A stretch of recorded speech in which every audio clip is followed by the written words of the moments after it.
بسم الله الرحمن الرحيم. ويل للمطففين الذين إذا اكتالوا على الناس يستوفون وإذا كالوهم أو وزنوهم يخسرون ألا يظن أولئك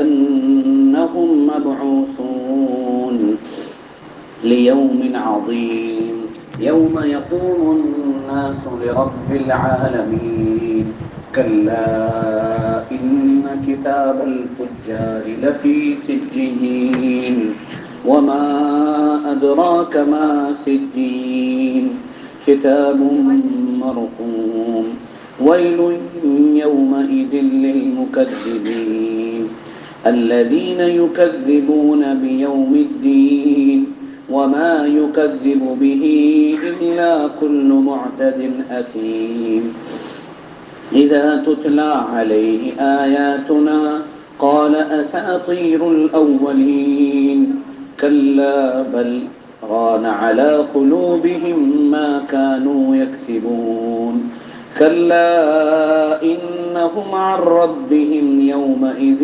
لمحجوبون ثم إنهم لصالوا الجحيم ثم يقال هذا الذي كنتم به تكذبون صدق اللہ العظیم. یہ سورہ تطفیف یا سورہ مطففین کہلاتی ہے. عربی زبان میں تطفیف کے معنی ہوتے ہیں بہت ہی حقیر اور بہت ہی کم ترین چیز. اللہ تعالیٰ ان آیات کے اندر ارشاد فرماتا ہے ویل للمطففین، ہلاکت ہے، تباہی ہے، بربادی ہے ان لوگوں کے لیے جو تطفیف کرتے ہیں. اور تطفیف کا مطلب ہوتا ہے جس کو ہماری زبان میں کہتے ہیں ڈنڈی مارنا، ناپ تول میں کمی کرنا.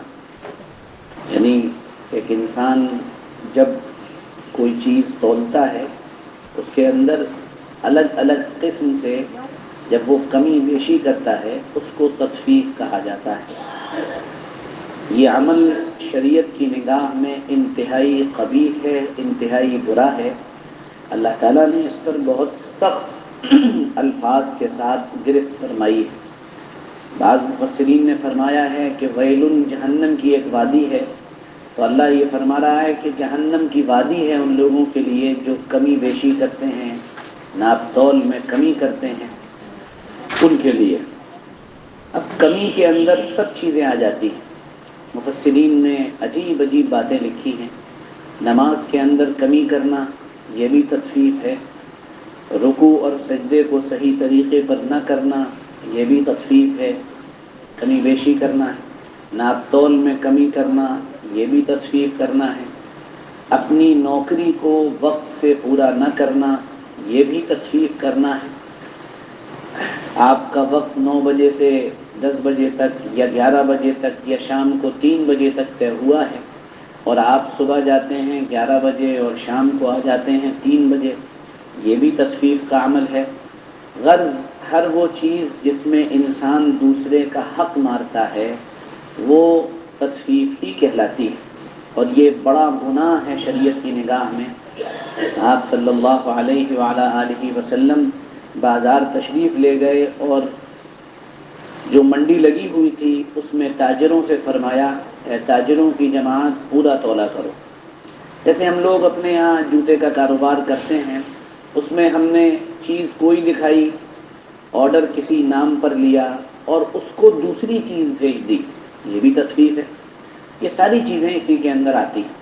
قرآن یہاں پر عجیب طرح سے بات کرتا ہے اور انسان کی، میری اور آپ کی نفسیات پر اور جو ہماری سائیکلوجی مینٹین ہو چکی ہے اس پر قرآن پاک ضرب لگاتا ہے. اللہ ارشاد فرماتا ہے الذین اذا اکتالوا علی الناس یستوفون. جب اپنی لینے کی باری آتی ہے، یعنی جب خود لینا ہوتا ہے تو یہ کہتے ہیں کہ پورا پورا دو، کمی نہیں کرو، ایک اور ڈال دو، ایک پھل اور ڈال دو، سیب اور ڈال دو، سنترا اور ڈال دو، ارے کیا جا رہا ہے، ایک شکل۔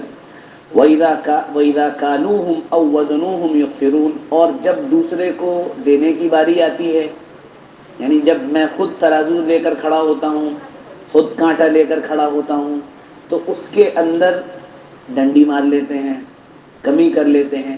یعنی مطالبہ یہ ہے کہ ہم کو جو مال ملے وہ تو فریش ملے، لیکن جب ہم بیچیں، جب ہم دوسروں کو دیں تو اس کے اندر پھر کوئی حرج نہیں ہے، ہم تھوڑا بہت آگے پیچھے بھی کر سکتے ہیں۔ الا یظن اولئک انہم مبعوثون، کیا ان لوگوں کو یہ گمان نہیں ہے کہ ان کو کل اللہ کے سامنے دوبارہ کھڑا ہونا ہے۔ یہاں پر جو لفظ استعمال ہوا ہے بعثت، دوبارہ کھڑا ہونا، اور اس کے آگے اللہ فرما رہا ہے لیوم عظیم، ایک بڑے دن میں۔ یہاں تھوڑی سی تفصیل میں آپ کے سامنے عرض کروں گا۔ اکثر و بیشتر جوان ذہن اس طرح کے شکوک اور شبہات میں مبتلا ہو جاتا ہے، اور ان کے سامنے موت سے لے کر قیامت تک کی کیفیت سامنے نہیں آ پاتی۔ اس کو سمجھنے کی کوشش کیجیے گا، اور سمجھنا یہ نہیں ہوتا ہے کہ ہم سمجھ کر بھول جائیں، سمجھنا یہ ہوتا ہے کہ ہم سمجھ بھی لیں اور دوسروں کو سمجھا بھی دیں، اور سمجھا بھی وہی سکتا ہے جو خود سمجھ چکا ہوتا ہے، جو خود نہیں سمجھتا وہ دوسروں کو سمجھا نہیں سکتا ہے۔ اس لیے پہلے خوب اچھی طرح یہ 3-4 لفظ جو ہمارے یہاں استعمال ہوتے ہیں ان الفاظ کو سنیں، سمجھیں، اور پھر اس کو اپنے اندر اتار کر دوسروں کو سمجھانے والے بنیں۔ یہ سب سے اہم بات ہے۔ الذین یستمعون القول، قرآن کہہ رہا ہے کہ اچھے لوگ کون ہیں، عقل مند کون ہیں؟ الذین یستمعون القول، جو بات کو بہت توجہ کے ساتھ سنتے ہیں، فیتبعون احسنہ، پھر اس کا اتباع بھی بہت خوبصورت انداز میں کرتے ہیں۔ اولئک الذین ھداھم اللہ، یہی وہ لوگ ہیں جن کو اللہ نے ہدایت دی۔ واولئک ھم اولو الالباب، اور یہی وہ لوگ ہیں جو عقل مند ہیں۔ تو پہلے کسی چیز کو سننا اور غور سے سننا، پھر اس کا اتباع کرنا، اور اگلے یعنی جو پورا منشا ہے شریعت کا اس کو دوسروں تک پہنچانا۔ قرآن جو کہہ رہا ہے الا یظن اولئک انہم مبعوثون، کیا ان کا گمان یہ ہے کہ ان کو دوبارہ نہیں اٹھایا جائے گا؟ تو لفظ استعمال فرمایا مبعوثون، جو عربی زبان میں 3 چھوٹے چھوٹے لفظوں سے مل کر بنا ہے، با، عین اور تا۔ بعثن، بعث کا مطلب ہوتا ہے دوبارہ اٹھنا۔ اب ہم انسان کی موت سے بات کو شروع کرتے ہیں اور پھر اس کو قیامت تک لے جاتے ہیں۔ اس کو تھوڑا سا سمجھیے گا، اور بہت سی چیزیں انشاءاللہ اس کے بعد آپ کو سمجھ میں آ جائیں گی۔ انسان 2 چیزوں سے مل کر بنا ہے، ایک چیز ہے انسان کا جسم، اور ایک چیز ہے انسان کی روح۔ روح اور جسم سے انسان مل کر بنا ہے۔ روح اور جسم میں یہ تو ساری دنیا ہی جانتی ہے کہ ہم روح اور جسم سے بنے ہیں، لیکن اس میں سمجھنے کا پہلو یہ ہے، ایک روح وہ ہے جو اللہ کا امر ہے، اللہ کا حکم ہے۔ یسألونک عن الروح، وہ آپ سے روح کے بارے میں سوال کرتے ہیں، آپ یہ کہیے قل الروح من امر ربی، روح تو میرے رب کا امر ہے۔ تو روح اللہ کا امر ہے، یعنی وہ عالم امر کی چیز ہے۔ اب چھوٹی سی بات اور سنیے، ایک ہے عالم خلق، یہ جو ہم کو سب نظر آتا ہے، یہ دنیا، یہ آسمان، یہ زمین، یہ کھیتی، یہ باڑی، یہ ہمارا سب کچھ، پھل پودے وغیرہ سب، یہ عالم خلق ہے۔ اللہ نے اسے پیدا کیا اور ایک نظام اور ایک سسٹم بنا دیا، وہ اسی کے حساب سے چلتا چلا آ رہا ہے۔ ایک عالم امر ہے، عالم امر ایک بالکل الگ چیز ہے، یہ کن کے ذریعے سے وجود میں آنے والی دنیا ہے۔ اب عالم امر جو ہے، اس میں جو بڑی موٹی سی بات سمجھنے کی ہے وہ یہ ہے کہ امر جو ہے، اس میں عالم امر میں کون کون سی چیزیں آتی ہیں۔ نمبر 1، سب سے پہلے عالم امر میں جو چیز آتی ہے وہ انسان کی تقدیر ہے۔ دوسری چیز جو آتی ہے وہ انسان کی روح ہے۔ تیسری چیز جو آتی ہے وہ مرنے کے بعد کی دنیا ہے۔ تو عالم خلق کو آپ سمجھ سکتے ہیں، یہ ہماری جو دنیا ہے، جب آم کیسے نکلا، پھٹلی ڈال دی تھی، اس کو ایک حد تک سمجھا جا سکتا ہے، لیکن عالم امر کو سمجھنا یہ انسانی عقل سے پرے ہے، ورے، اس کو آپ جیسا سمجھنے کا حق ہے ویسا نہیں سمجھ سکتے ہیں۔ تو اس میں بنیادی طور سے روح آتی ہے۔ تو اللہ نے ارشاد فرمایا قل الروح من امر ربی، روح تو میرے رب کا امر ہے، روح تو امر ہے۔ اب یہ جو روح ہماری ہے اس کو نہ ناپا جا سکتا ہے، نہ تولا جا سکتا ہے، نہ دیکھا جا سکتا ہے۔ جیسے تقدیر کو نہ ناپا جا سکتا ہے، نہ تولا جا سکتا ہے، نہ اس کو آپ دیکھ سکتے ہیں کیونکہ وہ بڑی باریک چیز ہوتی ہے۔ تو اللہ نے جب اس دنیا کو بنانے کا اہتمام فرمایا، یا ارادہ فرمایا، تو اللہ تعالیٰ نے ایک بڑی روح بنائی اور اس کا نام تھا الروح الاعظم۔ اللہ بنانے والے، خالق، اور وہ الروح الاعظم وہ اللہ کی تخلیق یعنی اللہ کی مخلوق، وہ ایک نورانی چیز ہے۔ دنیا میں جتنی چیزوں کو پیدا ہونا ہے، انسانوں کو پیدا ہونا ہے، وہ اسی روح سے یعنی اس نورانی چیز سے چیزیں نکلتی ہیں، یعنی روح نکلتی ہے، اور میرے حصے کی روح جتنی اللہ نے مقدر کر رکھی ہے وہ میرے اندر آ جاتی ہے۔ کیسے آتی ہے، اس کا طریقہ کار کیا ہے، یہ عالم امر ہم سمجھ نہیں سکتے ہیں، جتنا بتا دیا اتنا ہی کافی ہے۔ جیسے آپ کا بچہ، آپ اپنے بچے سے ایک بات کہتے ہیں، بیٹا اس وقت بازار مت جانا، اس وقت باہر مت نکلنا، تو وہ کہتا ہے ابا کیوں منع کر رہے ہیں بازار جانے سے؟ تو آپ کیا کہتے ہیں، زیادہ بات چیت نہیں، جتنا بتا دیا اتنا مان لو، تم نہیں سمجھ سکتے۔ یہ ہے اصل میں۔ تو وہ وہاں سے جب روح آتی ہے تو ایک روح تو وہ ہو گئی ہماری، وہ ہمارے جسم میں داخل ہوتی ہے تو زندگی شروع ہوتی ہے۔ وہ خالص نورانی چیز ہے، نورانی چیز ہے۔ اور ایک روح وہ ہوتی ہے جو اس دنیا کی چیزوں سے مل کر بنی ہوئی ہے، اس کو وائٹل فورس کہا جاتا ہے، وہ اس دنیا کی چیزوں سے مل کر بنی ہے، وہ فلانا وٹامن اور یہ اور کیلشیم، وٹامن ڈی۔ تو یہ دونوں روحیں انسان میں جب مکمل جمع ہو جاتی ہیں تو انسان کو ایک زندگی مل جاتی ہے۔ اور یہ جو زندگی ملتی ہے، اس میں سمجھنے کی بات یہ ہے کہ اس والی روح اور اس والی روح، ان دونوں کا تعلق جس جگہ پر ہوتا ہے اس جگہ کو عربی زبان میں نفس ناطقہ کہا جاتا ہے، کہ یہ نفس ناطقہ ہے، یہاں پر یہ دونوں مل جاتی ہیں، ان کا سنگم ہے۔ اور یہ ایسی ملتی ہیں کہ ان دونوں کو الگ نہیں کیا جا سکتا ہے، یہ الگ نہیں ہو سکتی۔ جیسے آپ نے پارا دیکھا ہے، پارا دیکھا ہوگا آپ نے، پارا وہ جس کو پکڑ نہیں پاتے ہم لوگ ایسے کرتے ہیں وہ بھاگ جاتا ہے نا۔ تو پارے میں دو چیزیں جمع ہو جاتی ہیں، ایک تو پانی ہوتا ہے شاید، اور ایک چاندی ہوتی ہے، ان دونوں سے مل کر پارا بنتا ہے۔ تو آپ چاہیں کہ پارے کو اس پانی سے الگ کر لیں، وہ دونوں الگ ہو جائیں تو وہ الگ نہیں ہو سکتا، الگ ہو جائیں گے تو پھر وہ پانی الگ ہو جائے گا، چاندی الگ۔ اسی طرح وہ آسمانی جو روح ہے جو نورانیت رکھتی ہے اپنے اندر، اور یہ دنیا کی جو روح ہے، یہ دونوں ایک ساتھ جمع ہوتی ہیں، یہ نفس ناطقہ بن جاتا ہے، یہ دونوں جمع ہو گئیں۔ اب اس کے بعد انسانی زندگی شروع ہوئی۔ انسانی زندگی میں یہ جو میں بتوفیق اللہ آپ کے سامنے جو مضمون بیان کر رہا ہوں، اس مضمون کو شاہ ولی اللہ محدث دہلوی رحمۃ اللہ علیہ نے بیان فرمایا ہے، اور آپ نے یقینی طور پر اگر اس کو حقیقی معنوں میں سمجھ لیا تو آپ کے 20-50 اشکالات انشاءاللہ دور ہو جائیں گے۔ تو یہ دونوں جہاں جمع ہوئے اس کو نفس ناطقہ کہا جاتا ہے۔ اب انسان زندگی گزارتا ہے، چونکہ آسمانی روح وہ نور ہے اور وہ اللہ کا امر ہے، اس لیے اس پہ بڑھاپا نہیں آتا ہے کبھی، وہ تا دم حیات جوان ہی رہتی ہے، اور اس کو لوٹ کر پھر واپس ہی جانا ہے اور اوپر ہی جانا ہے۔ اور دوسری جو ہماری دنیاوی چیز ہے جس کو ہم کہتے ہیں دوسری روح، اس کو نسمہ بھی کہا جاتا ہے، یہ دنیا کی چیزوں سے بنتی ہے۔ تو عمر بڑھنے کے ساتھ ساتھ اس کے اندر کمزوری آنے لگتی، 40 سال ہوئے، 45 سال ہوئے، یہاں درد ہونے لگا، وہاں درد ہونے لگا، یہ ہونے لگا، وہ ہونے لگا، تو انسان کمزور ہوتا چلا جاتا ہے۔ اب جب موت کا وقت آتا ہے تو ان دونوں کا تعلق بڑا مضبوط ہے، لیکن مسئلہ یہ ہے کہ اب یہاں سے اس روح کو جو آسمان سے آئی ہے اس کو جانا ہے اوپر، اور یہ جو دنیا کی چیزوں سے مل کر بنی ہے وہ اس کو رہنا ہے یہیں۔ اب اس کو نکلنا ہے اور اس کو یہی رہنا ہے۔ اب ان دونوں میں جنگ ہوتی ہے، اس کو ہم کہتے ہیں کہ موت کی تکلیف ہے، یہ موت کی تکلیف ہے۔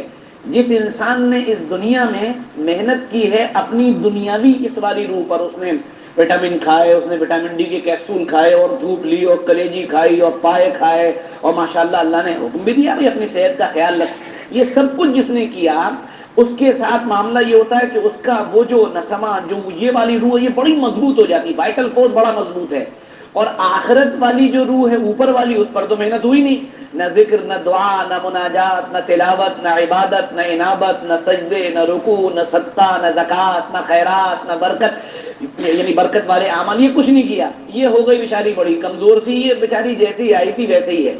اب موت کا وقت آیا تو موت کے وقت اس والی نے کہا کہ بھائی چلنا ہے اوپر، چونکہ دونوں ملی ہوئی ہیں. اب یہ اسے کھینچ رہی، چلو بھائی، وَأَنَّ إِلَىٰ رَبِّكَ الرُّجْعَىٰ، جانا تو اللہ ہی کی طرف ہے، جانا اللہ کی طرف ہے. تو وہ نکل رہی ہے. اب یہ یہاں سے نکلنے کی جب کوشش کرتی ہے تو یہ تو بیچاری کمزور ہے، اور یہ جوان، اسی لیے آپ نے دیکھا ہوگا جوان جب مرتا ہے تو اس کو موت کی تکلیف زیادہ ہوتی ہے، بوڑھا جب مرتا ہے تو اس کو تکلیف نہیں ہوتی، نارمل ہوتی ہے. اب آگے چلیے، آپ کے ذہن میں جو سوالات پیدا ہو رہے ہیں میں اس کا آگے جواب دیتا چلوں گا، ساری چیزیں انشاءاللہ کلیئر ہو جائیں گی. تو اب اس نے کہا چل، اس نے کہا نہیں، میں تو ابھی نہیں چل تیار ہوں جانے کو. تو اس نے کھینچا، اس نے آسمان کی طرف کھینچا، اس نے نیچے کی طرف کھینچا، نکلنے میں تکلیف ہوئی، پریشانی ہوئی، ہے نا. اب ایک آدمی تھا جو بڑا ذکر و اذکار اور دعا اور تلاوت اور عبادت کرتا تھا، بڑا نیک تھا، اور وہ بوڑھا بھی ہو گیا. اب اس نے کہا چلو ختم. جیسے آٹے میں سے بال، حضور نے فرمایا کہ ایمان والے کی روح ایسی نکلتی ہے جیسے آٹے میں سے بال نکل جاتے ہیں، آٹے میں سے بال نکلتا ہے. یہ اکثر و بیشتر بڑھاپے کے وقت ہوتا ہے. آپ نے دیکھا ہوگا رات کو سوئے اور سوتے رہ گئے، اور اسی لیے جناب رسول اللہ صلی اللہ علیہ وسلم نے دعا مانگی، اللہم اعنی علی غمرات الموت و سکرات الموت، اے اللہ موت اور جو موت کی تکلیف ہے وہ ہمارے لیے آسان فرما دیجئے. یہ دعا مانگی باقاعدہ. اچھا اب آئیے، اب آپ کے ذہن میں سوال یہ پیدا ہو رہا ہوگا، جنہوں نے سیرت کو، جناب نبی کریم صلی اللہ علیہ وسلم کی مبارک زندگی کو اچھی طرح پڑھا ہے، آپ کہتے ہیں کہ حضرت سیدہ عائشہ کی روایت ہمیں ملتی ہے کہ حضور پاک صلی اللہ علیہ وسلم کا جب انتقال ہو رہا تھا تو حضور جتنا پریشان تھے، تو حضرت عائشہ فرماتی ہیں مجھے حضور کی موت کی پریشانی دیکھ کر میں سب کی پریشانی بھول گئی، مجھے تو پھر سمجھ میں نہیں آیا کہ اب اس سے زیادہ تکلیف کسی کو ہوگی. اب آئیے اب اس سوال کے جواب پر ذرا غور کرتے ہیں. دیکھیے انسان میں اللہ کا یہ اگرچہ پورا ایک الگ بیان ہے لیکن میں اس کا اشارہ کر دے رہا ہوں، ہے نا، اس کا ڈسکلیمر آپ کے سامنے لیک کر دے رہا ہوں، کبھی اس پہ موقع ملے گا تو پھر اس پہ بھی بات کریں گے. انسان کو اللہ تعالیٰ نے 3 طاقتیں عطا فرمائی ہیں. ان 3 طاقتوں میں ایک طاقت ہے اس کو کہا جاتا ہے قوت عقلیہ، یعنی اس کی دماغ کی طاقت. اور دوسری طاقت اللہ تعالیٰ نے انسان کو جو دی ہے وہ ہے قوت غضبیہ، غصے کی طاقت. غصہ ایک طاقت ہے، یاد رکھیے. ہمارے یہاں عوام میں مشہور ہے غصہ حرام ہے، لیکن شریعت غصے کو طاقت کہتی ہے، غصے کو طاقت کہتی ہے. کیونکہ ایک بڑی موٹی سی بات ہے، اگر آپ کو جہاد کرنا ہو اور اللہ کے دین کو دنیا میں نافذ کرنا ہو تو آپ مسکرا کر کریں گے. آئیے چلیے لڑتے ہیں ہم لوگ، ایسے لڑیں گے، ایسے لڑیں گے، آئیے ہم لڑتے ہیں ذرا، آئیے. ایسے یا آپ کی جو ہے چہرے کا رنگ بدل جائے گا، گردن پھول جائے گی اور آپ پوری طاقت اور قوت کے ساتھ نعرے لگاتے ہوئے آگے بڑھیں گے. ایسے تو ہوتا ہے جہاد، یا مسکرا کر ہوتا ہے ڈانس کرتے ہوئے، آئیے ڈانس کریں گے، آئیے. ایسے نہیں ہوتا. تو غضب، غصہ ایک طاقت ہے. اب ہماری ایک بات یاد رکھیے گا تو پھر آپ کو معاملہ کلیئر ہو جائے گا.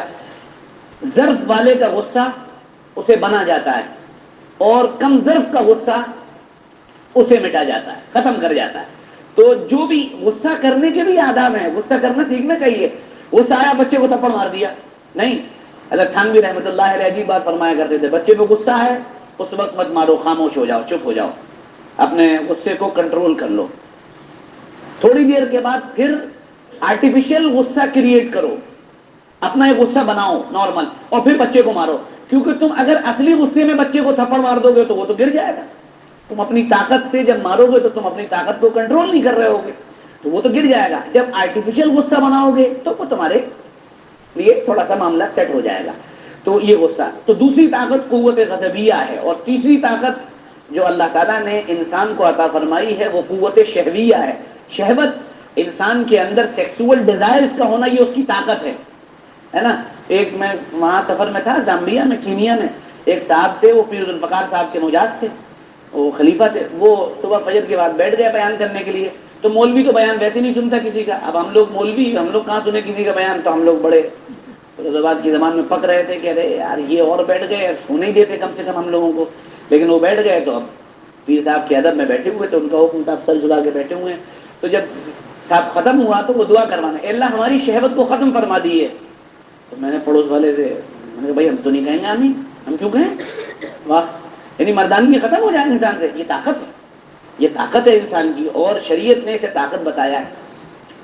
اب میں کبھی اس پہ پھر تفصیل سے انشاءاللہ بات کروں گا. یہ 3 طاقتیں انسان میں بہت زبردست ہوتی ہیں، اور یہ طاقتیں دنیا کے اندر سب سے زیادہ انبیاء علیہ السلام میں ہوتی ہیں. ان کی عقل بھی بڑی کامل ہوتی ہے، ان کا غصہ بھی بڑے کمال درجے کا ہوتا ہے، اور ان کے اندر جو شہوت ہوتی ہے وہ بھی بڑی کمال درجے کی ہوتی ہے.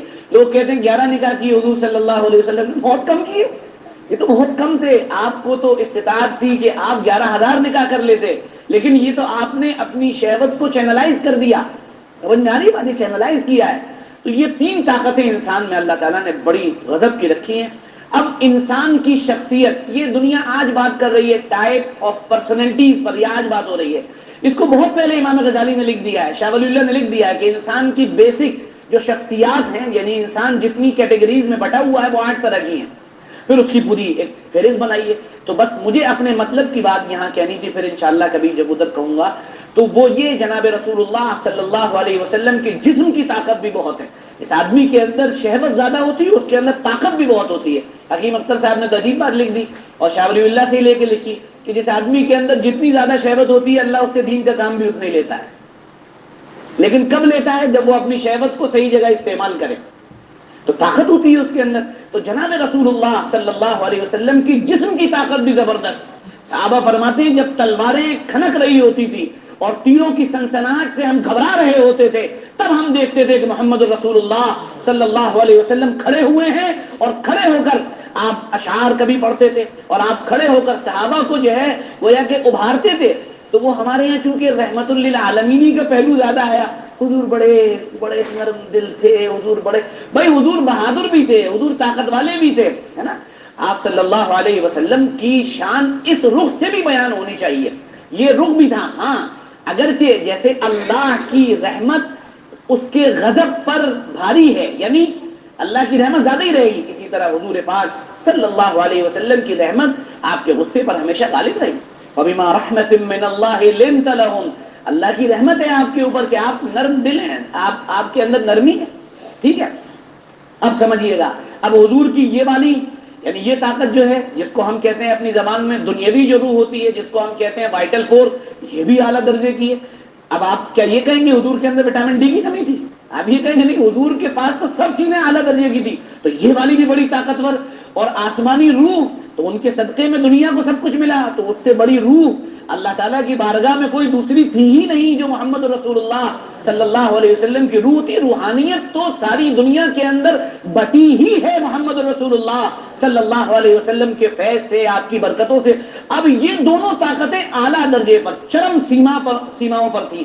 اب جدائیگی کا وقت آیا، اللہ کے پاس جانے کا وقت آیا، تو اب یہ والی جو طاقت تھی یہ بھی اپنا پورا زور لگا رہی ہے، اور وہ جو آسمانی روح ہے وہ بھی زور لگا رہی ہے. یہ وجہ تھی جس کی بنیاد پر محمد رسول اللہ صلی اللہ علیہ وسلم کو انتقال کے وقت تکلیف ہوئی. اور ہم یہ دیکھتے ہیں کچھ لوگ ایسے ہی انتقال ہو گیا، پتہ چلا ان کا یہ والا معاملہ، دنیاوی روح والا معاملہ بڑا کمزور تھا، وہ والا بڑا مضبوط تھا. اس نے کہا چل، جیسے کوئی کمزور آدمی ہو، جیسے ہمارے ساتھ یہ فیصل صاحب ہیں، ان کو ہم نے پکڑا ہے، ان کو کھینچ کے دیوار پہ چپکا دیں گے 1 منٹ میں. یہی ہوگا نا، یہ دبلے پتلے کمزور ہیں، اور اگر کوئی ہمارے ہی مقابلے کا مل جائے اور کھینچے تو ظاہر سی بات ہے بھائی معاملہ برابری کا ہوگا. تو یہی ہے بس. اب یہ روح جسم سے نکلی، اور اس روح کا تعلق سر سے لے کر پیر تک ایک ایک چیز سے ہوتا ہے. جیسے گلاب کے اندر، شاہ ولی اللہ فرماتے ہیں گلاب کے اندر گلاب کی خوشبو ایک ایک انگ میں، ایک ایک کام میں سمائی ہوتی ہے، ایسے ہی میری روح ایک ایک جگہ بالکل اٹیچڈ ہے ہر جسم کے حصے سے. جب وہ نکلتی ہے تو تکلیف ہر جگہ ہوتی ہے، لیکن یہ تکلیف بھی بڑی اعلیٰ درجے کی ہوتی ہے، کیونکہ اس تکلیف کے بعد ملاقات محبوب سے ہونی ہے.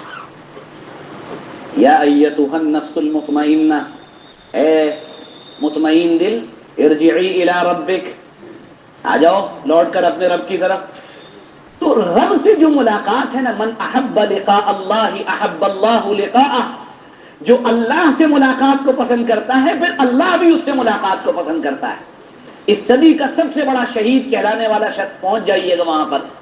اس کا ایک خط ابھی وائرل ہوا، یہ کہیے تو اس نے اپنے نیچے والے کمانڈروں کو لکھا ہے.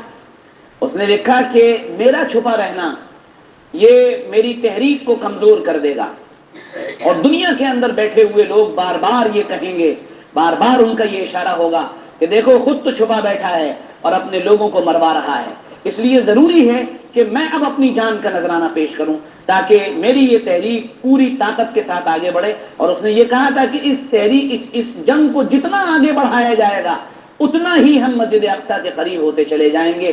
سلام ہو ان جیانوں پر جنہوں نے اپنے گھر والوں کی، اپنے بچوں کی، اپنی گود میں کھیلنے والی پھول جیسی بچیوں کی قربانی اور نذرانے اللہ کے حضور پیش کر دیے ہیں۔ ہمارا ان کا کوئی مقابلہ نہیں ہے، ہم ان کے مقابلے پہ کچھ نہیں ہے۔ ابھی آگے میں کچھ باتیں بتاؤں گا تب بات سمجھ میں آئے گی۔ تو اب یہ روح یہاں سے نکلی، تکلیف ہوئی، روح نکلی، تکلیف ہوئی، تھوڑی سی تکلیف ہوئی، اب وہ نکلی۔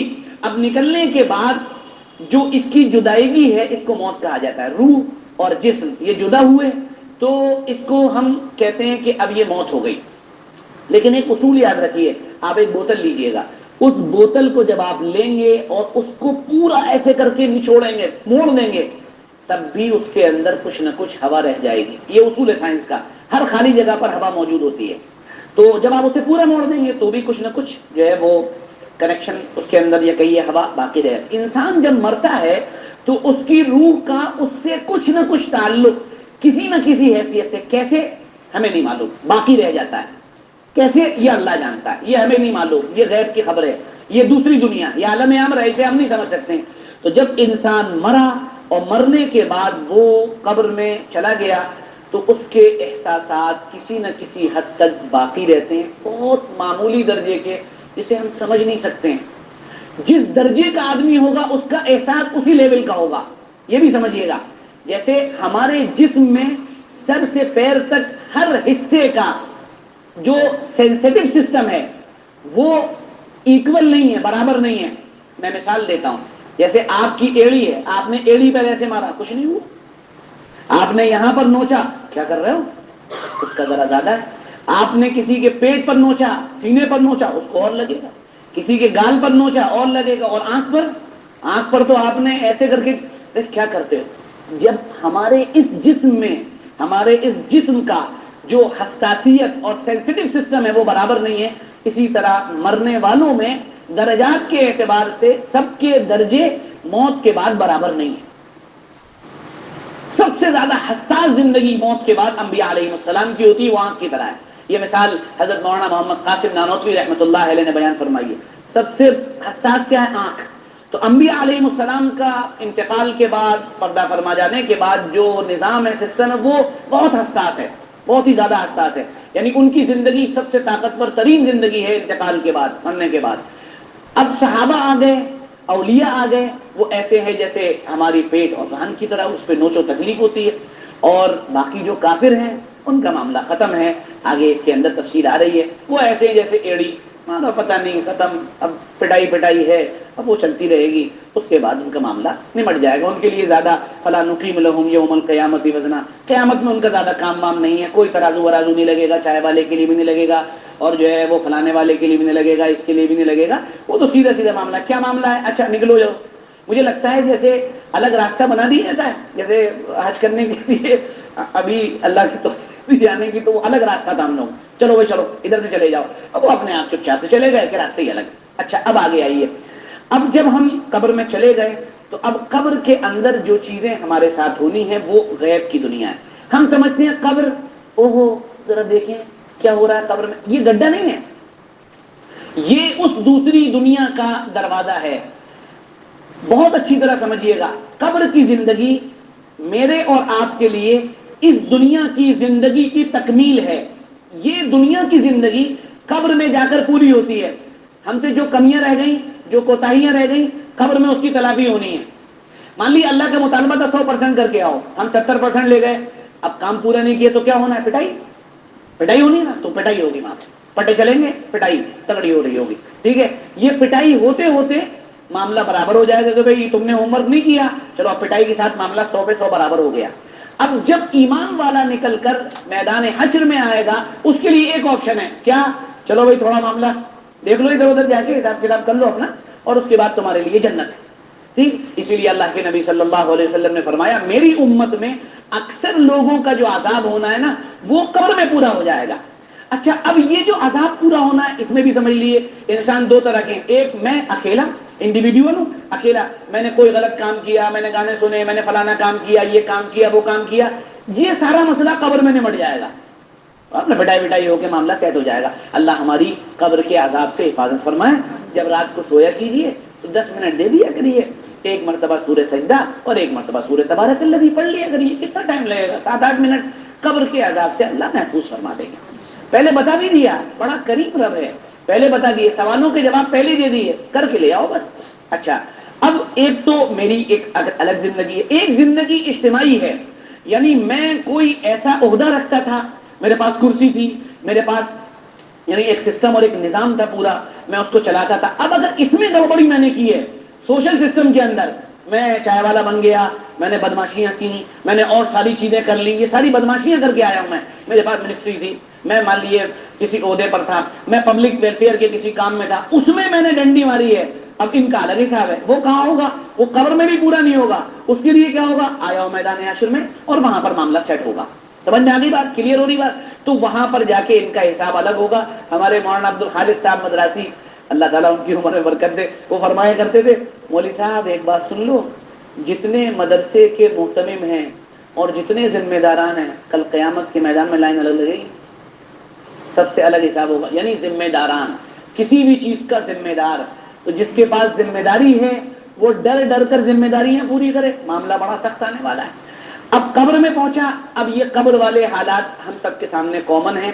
یہ عالم برزخ کہلاتا ہے. برزخ، برزخ کا مطلب آڑ ہے. وَمِن وَرَائِهِمْ بَرْزَخٌ إِلَى يَوْمِ يُبْعَثُونَ، کہ یہ جو برزخ کا معاملہ ہے یہ بالکل الگ ہے. اور برزخ کا مطلب ہوتا ہے آڑ، اس دنیا سے بھی آڑ اور آخرت کی بھی، ادھر سے بھی تھوڑی سی آڑ، تھوڑی سی اس زندگی کا انش، تھوڑا سا اس زندگی کا انش. جیسے ہم سنتے ہیں نا، جب ایک آدمی قبر میں پہنچے گا تو جنت کی کھڑکی کھول دی جائے گی، یہ اس دنیا سے ہے. اور اس دنیا سے یہ جب آدمی سلام کرتا ہے تو مردہ اسے پہچانتا ہے، اس سے مانوس ہوتا ہے، یہ اس دنیا. تو برزخ، قبر، یہ ایک مکس طرح کا سسٹم ہے. اب اس کے بعد کیا ہوگا؟ قبر ایک وقت تک رہنا ہے اور پریشان ہونے کی ضرورت نہیں ہے، اعمال کرنے کی ضرورت ہے، اللہ کی رضا طلب کرنے کی ضرورت ہے. کیونکہ جو قبر ہے یا مرنے کے بعد کی زندگی ہے، یہ ٹائم اور اسپیس سے آؤٹ ہے. وہاں ٹائم وائم نہیں پتہ چلے گا، ارے یار اب مریں گے، قیامت پتہ نہیں 200 سال بعد آئی تو کیا ہوگا. نہیں نہیں نہیں، کوئی ٹینشن نہیں ہے. والآخرۃ خیر وابقیٰ، آخرت بہتر بھی ہے اور باقی رہنے والی بھی، تو ٹینشن لینے کی ضرورت نہیں ہے. جنت کی کھڑکی کھل جائے گی. اور ضعیف روایات کے اندر یہ بھی ملتا ہے کہ ایک حور وہاں آئے گی اور آپ جو ہے اس کے گلے میں ہار پڑا ہوگا تو وہ جو ہے وہ توڑنے کی کوشش کرے گا، وہ اپنا ہار وار گریں گے، اس کے دانے بکھر جائیں گے، اس کو پرونے کی کوشش کر رہا ہوگا، اتنے میں قیامت آ جائے گی. اسی لیے آپ دیکھیں کہ حضرت عیسیٰ علیہ السلام جب آسمان پہ اٹھایا گیا تو نہا کے نکلے تھے اور بالوں پہ پانی تھا، ہے نا، بالوں پہ پانی تھا. جب وہ دوبارہ نازل ہوں گے، روایات بتاتی ہیں کہ آپ کے بالوں سے پانی ٹپک رہا ہوگا. ہمارے استاد مفتی سعید صاحب رحمۃ اللہ علیہ فرمایا کرتے تھے، یہی اس بات کی دلیل ہے کہ آخرت ٹائم اور اسپیس سے آؤٹ ہے. جس حالت میں تم قبروں میں گئے اسی حالت میں تم اٹھو گے. اللہ ہمیں اپنی قبروں میں کلمے کے ساتھ جانے کی توفیق عطا فرمائے، تاکہ کل قیامت کے میدان میں جب اٹھے اشہد ان لا الہ الا اللہ واشہد ان محمدا عبدہ ورسولہ، اس کے ساتھ ہم اٹھے، لا الہ الا اللہ محمد الرسول اللہ، ان نعروں کے ساتھ اٹھے. جس طرح سے مرو گے اسی طرح سے اٹھا لیے جاؤ گے. ٹھیک ہے. اب جب قبر میں چلے گئے، اب اس کے بعد کیا ہے؟ اب اگلا لفظ ہے معاد. ایک لفظ استعمال ہوتا ہے معاد، لوٹنا. عاد یعود عربی زبان میں لوٹنے کے لیے آتا ہے. اب زندگی دوبارہ مکمل تم کو لوٹائی جائے گی. اچھا، اب قبر میں جا رہا ہے تو عذاب قبر جسم کو ہوگا یا روح کو ہوگا؟ محدثین ہمارے یہاں فرماتے ہیں صرف روح کو ہوگا. ہمارا مسلک یہ ہے کہ روح کو بھی ہوگا، جسم کو بھی ہوگا، کیونکہ عقل یہ کہتی ہے کہ گناہ یا ثواب، اس میں جسم اور روح دونوں شامل نہ ہیں. بھائی گناہ تو میرے جسم نے بھی کیا اور نیکی میرے جسم نے بھی کی، روح نے بھی کی اور جسم نے بھی کی. اس کو ایک مثال سے سمجھ لیے. ایسا ہوا کہ ایک مرتبہ ایک لنگڑے اور ایک اندھے نے یہ طے کیا کہ ہم دونوں چوری کریں گے. لنگڑے نے کہا میں چل نہیں سکتا ہوں تو میں گوگل بن جاؤں گا، اور اندھے نے کہا کہ بھائی ایک کام یہ کرتے ہیں کہ میں چل سکتا ہوں، تم میری پیٹھ پر سوار ہو جانا، دونوں مل کے چوری کریں گے، میں بتاؤں گا دائیں مڑو بائیں مڑو، تم مڑتے چلنا، چوری کر کے لائیں گے، حساب بڑھیا ہو جائے گا، اور جو آئے گا اس کو سیٹ کر لیں گے آپس میں. دونوں چوری کرنے کے لیے باغ میں داخل ہوئے. جب باغ میں پہنچے تو وہاں وہ چوری کر رہے تھے، مالک نے پکڑ لیا. تو جو لنگڑا تھا وہ کہنے لگا بھائی صاحب میری تو کوئی غلطی نہیں ہے، دیکھیے تو میں تو کچھ کر ہی نہیں سکتا ہوں، میں دوڑ نہیں سکتا ہوں، وہ نہیں کر سکتا ہوں، یہی مجھے لایا تھا. اندھا کہنے لگا بھائی صاحب اس سے زیادہ مضبوط میرا مقدمہ ہے، میں تو بالکل ہی اندھا ہوں، میں تو کچھ دیکھ ہی نہیں سکتا ہوں، تو میں کیا کروں گا. تو باغ کے مالک نے کہا ڈنڈا لے کر آؤ، اور ڈنڈے سے دونوں کی مار لگانا شروع کی. تو اب یہی مثال ہمارے علماء دیتے ہیں کہ روح اور جسم بالکل اسی طرح ہے. روح نظر نہیں آتی اور جسم نظر آتا ہے، اور یہ دونوں اپنے اپنے کام میں بیچارے لگے رہتے ہیں. تو عقل یہی کہتی ہے، اور نقل سے بھی بہت سی جگہ یہ ثابت ہے کہ عذاب قبر دونوں کو ہوگا. اب آپ کہیں گے کہ وہ تو ہڈی مل گیا سر، یعنی ہمارا جسم تو ڈیکمپوز ہو جائے گا. اب ڈیکمپوز ہونے کے بعد پھر کیسے عذاب ہوگا؟ ہم نے قبر دیکھی تھی، اس کی ہڈیاں نظر آ رہی تھی، ہم نے فلانا دیکھا تھا اس کا جسم بچا ہی نہیں تھا، ہم نے فلانا دیکھا تھا وہ ختم ہو گیا، تو پھر کہاں جسم کہاں بچا؟ مولانا صاحب جسم کو کہاں عذاب ہو رہا تھا؟ پریشان ہونے کی ضرورت نہیں ہے. ہمارے جسم کا جو ایسنس ہے، خلاصہ ہے، اللہ اس خلاصے سے عالم برزخ میں ایک جسم مثالی عطا فرمائیں گے اور اس کی پٹائی ہوگی. یہ صوفیہ کا مسلک ہے، اور بہرحال مضبوط بھی لگتا ہے کہ ایسا ہی ہونا چاہیے. واللہ اعلم بالصواب. بہرحال وہ عالم برزخ ہے، وہ ایک الگ دنیا ہے، تو اس لیے اس میں اتنا ہی معلوم ہو سکتا ہے جو ہمارے ساتھ قرآن و حدیث کے ذریعے سے ہم کو اس کا اشارہ ملا ہے. تو جب یہ دنیا جو ہے دوبارہ یعنی یہ ٹوٹے گی، دنیا ٹوٹے گی تو ہم کو لوٹایا جائے گا. وہ ہوگا معاد، لوٹنا. اور آخرت بعد میں آنے والی چیز. دنیا جو ابھی موجود ہے، آخرت بعد میں آنے والی چیز. اب ہم قبروں سے اٹھیں گے، قبروں سے اٹھ کر ہم کو زندگی ملے گی، اور یہی والا جسم ملے گا، تاکہ پٹائی اور ثواب دونوں بہترین مزہ لیا جا سکے وہاں پر.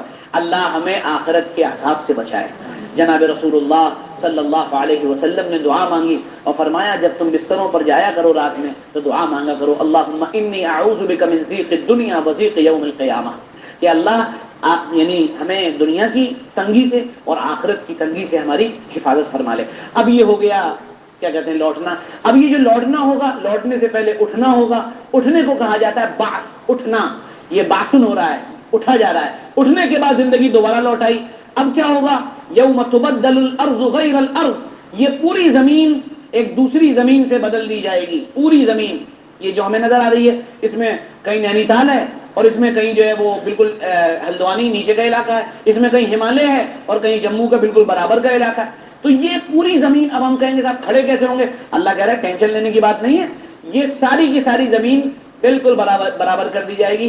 لا ترى فيها عوجا ولا امتا، اس کے اندر کوئی تمہیں کجی نہیں دکھائی دے گی، اونچ نیچ نہیں دکھائی دے گی. چاندی کی زمین بنا دی جائے گی. اب آ جاؤ حساب کے لیے. اب کیا ہوگا؟ اب دوڑ لگے گی. اب دوڑ لگے گی. وہ حشر کا دن ہوگا، سب کو جمع کیے جانے کا دن. حشر کا دن، جمع کیے جانے کا دن. اور جب جمع کیے جائیں گے تو پھر ہم اپنی منزلوں پر دوڑیں گے. ظاہر سی بات ہے، کوئی یہاں ہے کوئی وہاں ہے. اب لوگ دوڑنا شروع کریں گے. کپڑے جسم پہ ہوں گے نہیں، انسان دوڑے گا اور وہ دوڑ لگانا شروع کرے گا، اور دوڑ لگاتے لگاتے وہ قیامت کے میدان میں پہنچے گا. ہر ایک کو اپنی جگہ معلوم ہوگی. کأنہم الی نصب یوفضون، ہر جگہ طے ہوگی جہاں اس کو پہنچنا ہے وہاں پر وہ پہنچے گا.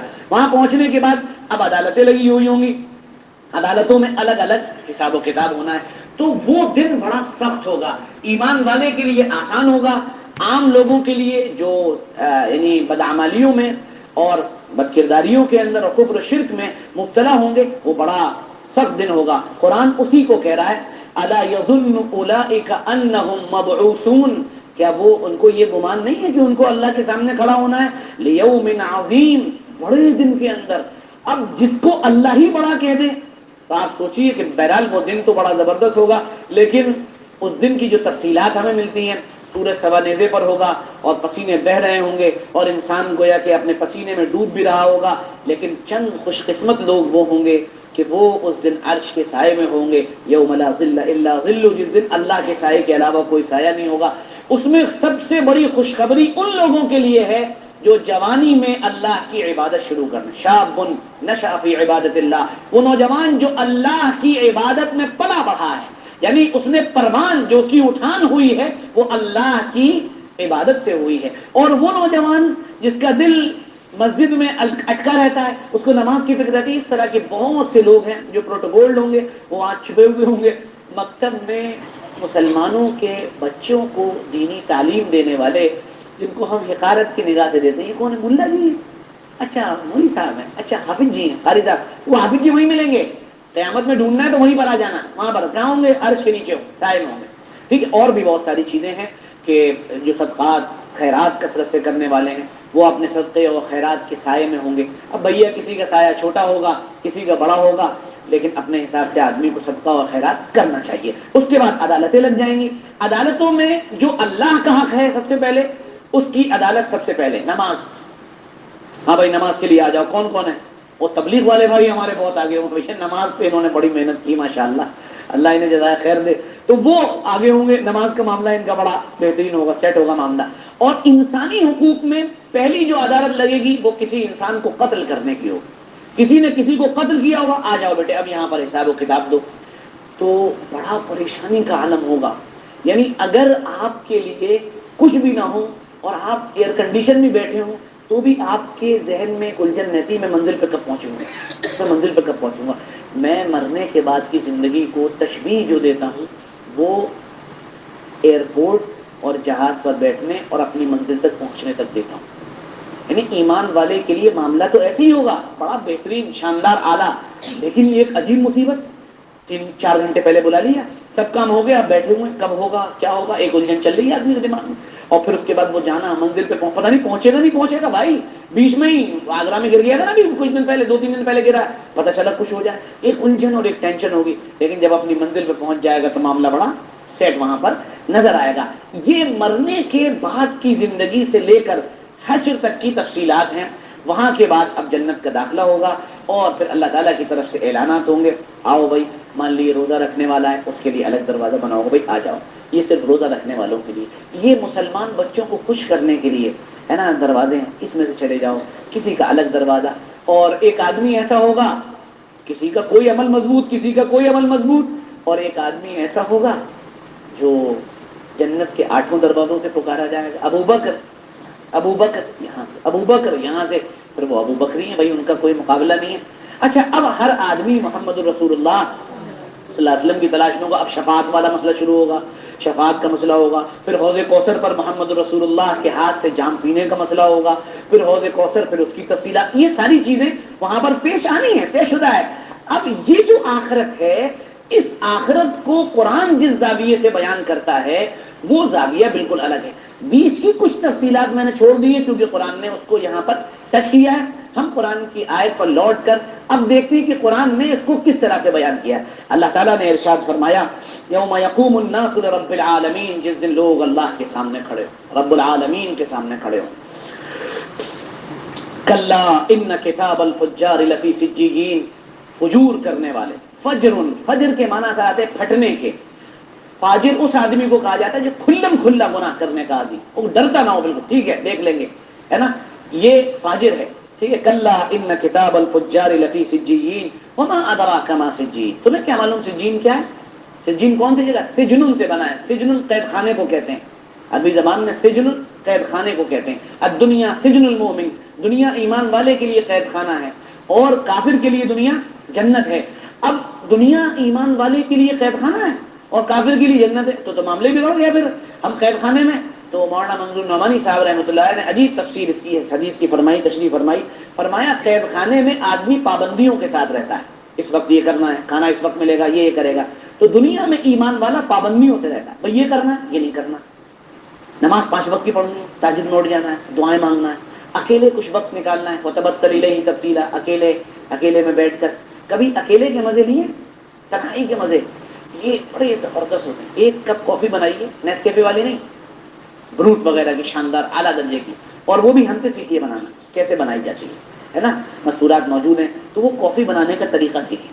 وہ طریقہ یہ ہے کہ پہلے دودھ ڈال دیجیے، ٹھیک ہے، اور دودھ کے اندر تھوڑی سی کافی ڈالیے، ہلکی سی، اور اس کو تھوڑا چلانا شروع کیجیے. اور پھر کافی کو تھوڑا سا نکالیے اور ایک چھوٹا سا کپ لیجیے، اس کے اندر تھوڑی سی کافی سوکھی ڈال دیجیے. پھر جو دودھ گرم ہو جائے اس کو اس میں 2-3 چمچے ڈال کے اس کو تھوڑا سا ہلائیے چلائیے، پھر اس میں ڈالیے. اور ڈالنے کے بعد بہت معمولی سی شکر ڈالیے. شکر انتہائی بری چیز ہے، انسان کو تباہ و برباد کر دیتی ہے. شکر چھوڑ دیجیے اگر زندگی میں سکون چاہتے ہیں تو. ٹھیک ہے، شکر، میدا اور نمک چھوڑ دیجیے اگر صحیح سلامت زندگی چاہتے ہیں. اور مسلمان سے بات کرو کہتا کہ کھا لیں پی لیں، مرنا تو ہے ہی ہے، پھر کھا پی کے ہی مر جائیں، ہے نا. کسی سے کہو کہ بھائی یہ چیز اچھی نہیں. ہمارے مولوی صاحب رہنے دو، پھر کیا کھائیں گے پھر. ہم تو نہیں. ایک صاحب ملے کم سے کم 125 کلو کے ہو گئے تھے، ہمارے ساتھی ہیں. میں نے کہا بھائی یہ پیٹ ہے کہ انڈیا گیٹ ہے، کیا کر رہے ہو، یہ کیا چل رہا ہے؟ یہ کہنے جی بس وہ کیا بتائیں، معاملہ ذرا بڑا عجیب سا ہے. میں نے کہا کہ بسکٹ، کہنے وہ تو میں ایک پیکٹ پورا بسکٹ چھوڑ کھا لیتا ہوں. میں نے کہا بسکٹ؟ کہنا حکیم صاحب نے علاج شروع کیا، کہا بسکٹ نہیں کھانا، بیکری آئٹم نہیں کھانے. میں نے کہا ہاں مر جاؤ گے بھائی، تم پیر ویر بننا ہے تمہیں، اب تم پہلے ہی نکل گئے تو معاملہ بگڑ جائے گا. تو وہ کہنے لگے کہ پھر کیا کھاؤں. میں نے کہا مقویات کھائیے، آٹے سے ذرا پرہیز کیجیے، یہ سب کریے. تو کہنے لگے کہ اچھا. کہنا یار حد ہو گئی بھائی، روٹی چھوڑوا دے رہا ہے تو، چاول ہی چھوڑوا دے رہا ہے تو پھر کھائیں کیا. میں نے کہا چائے بھی چھوڑ دو. کہنا میں نہیں چھوڑ رہا، جب ہوگا تو دیکھا جائے گا. ہے نا، یہ بھی معاملہ ہوتا ہے. لیکن نہیں، اپنے آپ کو صحت اور سلامتی کے ساتھ رکھنا ہے. تو پھر اس کے بعد جب کافی بن جائے بالکل اکیلے کمرے میں بیٹھیے اور تسبیح لیجیے یا قرآن پاک لیجیے، اور تسبیح اور قرآن پاک لے کر اللہ نے اگر توفیق دی تو ترجمہ والا قرآن لیجیے اور ایک آیت کو بار بار پڑھیے. یوم یقوم الناس لرب العالمین، یوم یقوم الناس لرب العالمین. جس دن رب العالمین کے سامنے کھڑا ہونا ہوگا. ہم تو اپنے باپ کے سامنے نہیں کھڑے ہو سکتے، ہم تو اپنے ٹیچر کے سامنے نہیں کھڑے ہو سکتے. اے اللہ وہ کیا دن ہوگا جب آپ کے سامنے کھڑا ہونا ہو.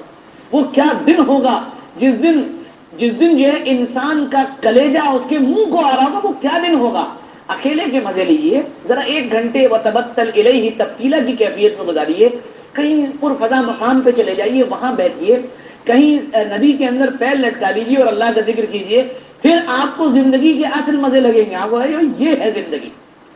سمجھ میں آ گئی بات. تو یہ بڑا عجیب و غریب معاملہ، اکیلے کے مزے لیجیے. کلا ان کتاب الفجار لفی سجین.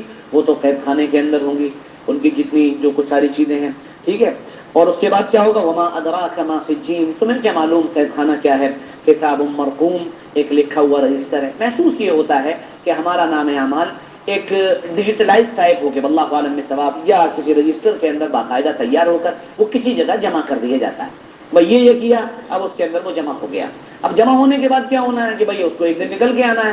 تو قبر وغیرہ یہاں پر ہے، یہ سب معاملہ یہاں پر ہے، اور نام اعمال وہاں پر ہے. یعنی ہم وہاں پر گویا کہ قید ہیں. ویل یومئذ للمکذبین. اور اس دن بڑی تباہی اور بربادی ہے جھٹلانے والوں کے لیے. ایک ہے آخرت کو ہلکا لینا اور ایک ہے آخرت کو جھٹلانا. جھٹلانے کا مطلب یہ ہے کہ انسان دلائل دے کر آخرت کا انکار کر دے، یہ ہو گیا جھٹلانا. اور ایک ہے آخرت کو ہلکا سمجھنا. اس پر انشاءاللہ پھر تفصیل سے کبھی روشنی ڈالیں گے. اس میں انسانوں کی کئی قسمیں. الذین یکذبون بیوم الدین، جو آخرت کو جھٹلاتے تھے، یعنی بدلے کے دن کو جھٹلاتے ہیں. وما یکذب به الا کل معتد اثیم. اور آخرت کو کون جھٹلاتا ہے؟ صرف وہی جو حد سے تجاوز کرنے والا ہو، یہ گنہگار ہو. یعنی جس نے حد حدود کو توڑ دیا ہو اور وہ گنہگار بھی ہو، بڑا گنہگار ہو، وہی آخرت کو جھٹلاتا ہے. اذا تتلی علیہ آیاتنا قال اساطیر الاولین. جب ہماری آیتیں پڑھ کر سنائی جاتی ہیں تو کہتے ہیں یہ تو پرانوں کے قصے ہیں، یہ تو قصے کہانیوں کی کتاب ہے، اور اس میں کیا زیادہ چکر میں نہیں پڑھنا چاہیے. کلا، کیوں ہوا یہ سب؟ یہ آخرت کو جھٹلانا اور یہ سب کچھ کیوں ہوا؟ کلا، ہرگز نہیں، یہ ڈرانے کا جملہ ہے. بل ران علی قلوبہم. بات تو یہ ہے کہ ان کے دلوں پر زنگ لگ گیا ہے. کیوں لگا ہے؟ ما کانوا یکسبون. جو کچھ کرتے ہوئے چلے ہیں، جو ہم کرتے ہیں اس کا عمل، اس کا اثر ہمارے دل پر پڑتا ہے. جناب رسول اللہ صلی اللہ علیہ وسلم نے فرمایا انسان جب گناہ کرتا ہے تو اس کے ایک گناہ کی وجہ سے ایک سیاہ نقطہ اس کے دل پر لگ جاتا ہے. وہ توبہ کر لیتا ہے، صاف ہو جاتا ہے، نہیں کرتا تو وہ پورا دل کالا ہو جاتا ہے. کلا انہم عن ربہم یومئذ لمحجوبون. اس دن وہ رب کے دیدار سے محروم کر دیے جائیں گے. اللہ ان کو نظر نہیں آئے گا. اب ساری زندگی جس کا نام لیا، ساری زندگی جسے پکارا، مرے کٹے کھپے سب کچھ اللہ کے لیے کیا، اور جب دیدار کا دن آیا تو وہ ملے نہیں. یعنی ہمارا محبوب، ہمارا خدا وہ ایک پردے کے اندر ہے، اور اس نے کہہ دیا ملاقات کب ہوگی؟ ذرا یہاں پر 60-70 سال میری محبت میں تڑپ لو، تڑپنے پھڑکنے کی توفیق دے، دل مرتضی سود صدیق دے، جگر سے وہی تیر پھر پار کر، تمنا کو سینے میں بیدار کر، خرد کو غلامی سے آزاد کر، خرد کو غلامی سے آزاد کر، جوانوں کو پیروں کا استاد کر. اقبال نے کہا نا. تو اب جس کے لیے ساری زندگی اللہ اللہ اللہ اللہ، لا الہ الا اللہ، اللہم صلی الحمدللہ رب العالمین، یہ سب کچھ اسی کے لیے تھا. اب وہی نہ ملا تو پھر کیا ہے؟ ایک ہمارے بزرگ بڑے اللہ والے انتقال ہو گئے، مولانا زبیر الحسن کاندھلوی رحمۃ اللہ علیہ. آپ نے دیکھا ہوگا بہت سے لوگوں نے، ابھی 2015-16 میں غالباً انتقال ہوا ہے، تو وہاں ہدیے ہدایہ تحفے بہت آتے، تو ان کی اہلیہ شام کو اس کو تقسیم کرنے کے لیے بیٹھتی تھی، تو اللہ اکبر وہ اس کو بانٹ رہی ہوتی تھی. تو جب بانٹ رہی ہوتی تو وہ ایک جملہ بڑے درد سے کہتی تھی، ہائے تو ہی نہ ملا. یعنی یہ سب تو آ گیا لیکن تو نہ ملا.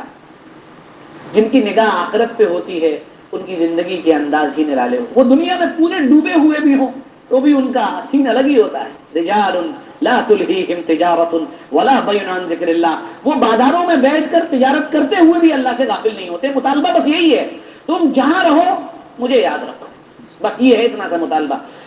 آگے دیکھیے، کلا انہم عن ربہم یومئذ لمحجوبون. اس دن وہ اللہ کے دیدار سے محروم رہیں گے. ثم انہم لصال الجحیم. جہنم میں پھر اس کے بعد ان کو ڈال دیا جائے گا.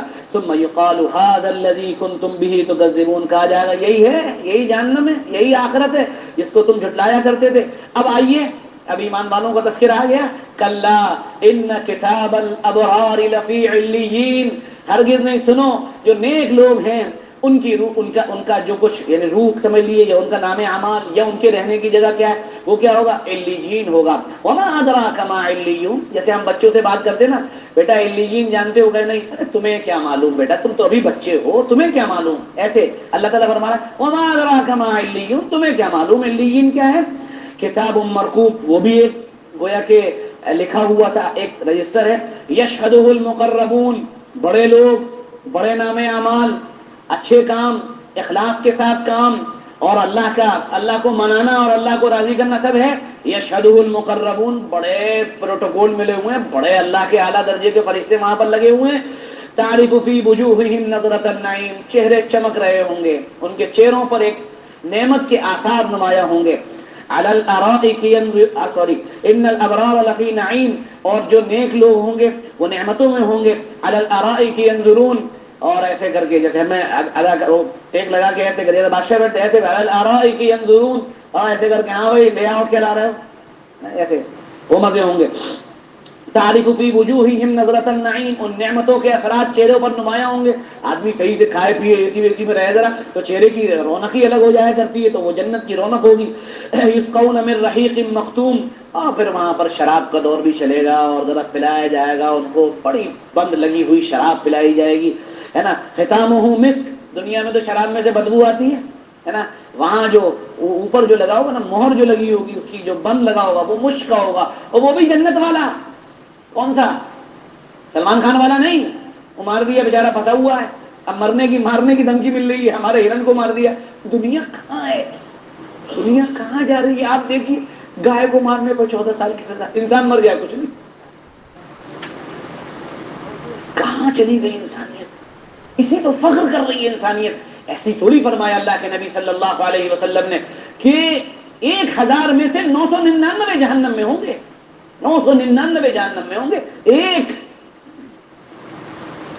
کبھی کثرت پر مت جائیے، کبھی زیادہ پر مت جائیے. فلاں جگہ زیادہ، وہاں بھیڑ زیادہ، وہاں لوگ زیادہ، وہاں افراد زیادہ. کہاں پر آئیے؟ ان لوگوں پر آئیے جو کم ہیں لیکن دلائل کے اعتبار سے مضبوط ہیں. وقلیل من عبادی الشکور. شکر کرنے والے کم ہیں.